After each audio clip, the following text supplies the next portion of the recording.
Stay for a minute, but we've got time for a few questions and answers, and I think we've probably got some questions. So let's start with the young lady there.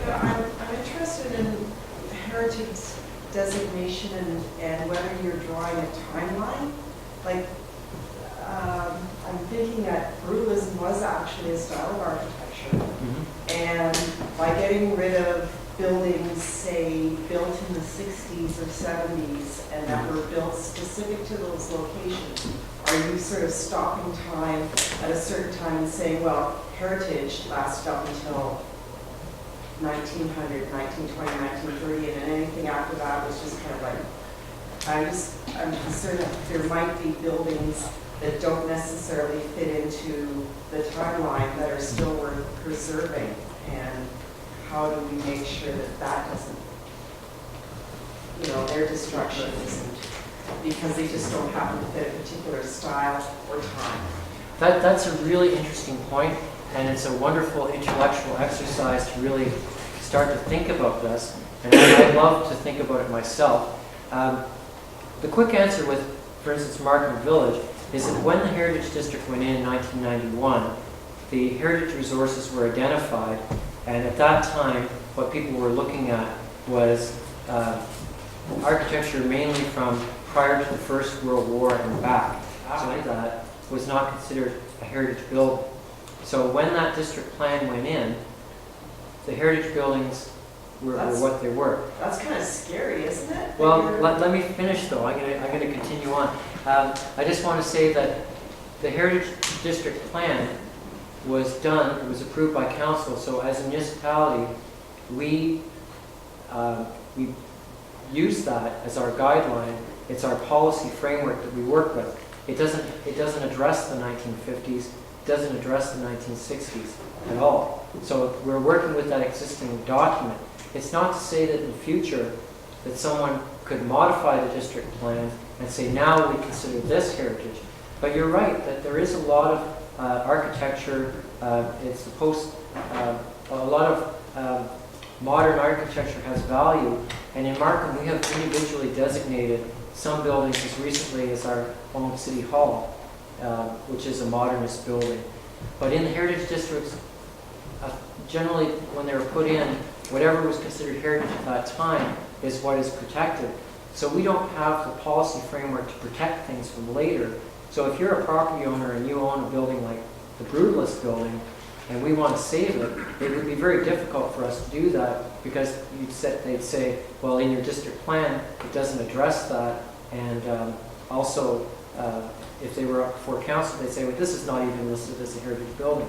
So it is something that we think about, and I think in the future, we will be revisiting what constitutes heritage, but we have to, as the planners, deal with what's already been approved in our policy framework. Oh, do you want to pick who's next? Yeah, Dave.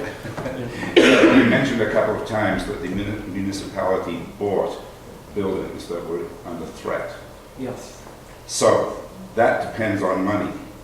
And I'm wondering whether in Markham, which is a relatively large area compared to this, if you could suggest some projects that the municipality could undertake that don't go to the extent of buying threatened buildings, but that could still be a lead in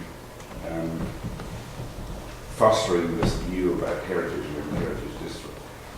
Well, there's a few things. You saw a slide before of a bunch of happy people holding plaques, house plaques. Now that was an initiative of the local community. In Markham Village, there's a group called the Markham Village Conservancy. They raise their own money, and they're a community organization. They're not part of the City of Markham government. They're individuals. People pay a membership, they do fundraising and so on. They had this idea that they would like to recognize individual properties in the Heritage District. And what they did was they approached local homeowners and they said, how much money would you be willing to put in to get a plaque for your house? And people said, well, probably around $100. So then they went out and they costed a standardized plaque style that would carry the name of the original builder, that builder's occupation, and the date the building was constructed. So then the Conservancy which was the local organization. They offered so much money. Then they asked the municipality for a grant, so they split the cost 3 ways. Now the impact of those house plaques in the heritage area is huge because people walking their dog, they see those plaques, people driving through, they see those plaques. All of a sudden it says, hey, you know, people care about the heritage here, they're interested in it. And that's a very small investment in money. I think it was probably less than $5,000 for the local group to do that project. And so they raised money, as I said, by their memberships in other ways. So doing a plaque program is one thing. Doing walking tours, which costs you nothing. You can do Doors Open. Now Doors Open's a little harder because not everybody wants to open up their property. But you can do walking tours that highlight the heritage. You can try to get a column in the local newspaper that would highlight historic sites. So if you have a local newspaper, approach them and say, our local historian would like to write a column highlighting historic sites. There's also, if you have a public park, maybe there's something you can donate. If there's a community group here, they could donate some sort of a thing, whether it be a gazebo or maybe recreating some historical fence or other feature in a park that would sort of highlight the heritage character, maybe donating an interpretive plaque, something like that. There's lots of little things you can do. Most of what you saw in my presentation, though, was private money. The only exception really was the Stiver Mill, which was government money mainly. But most of those projects were done at the initiative of private property owners. And so the municipality offered guidance, we offered our advice, but for the most part, people did those projects as their own investments. Thank you.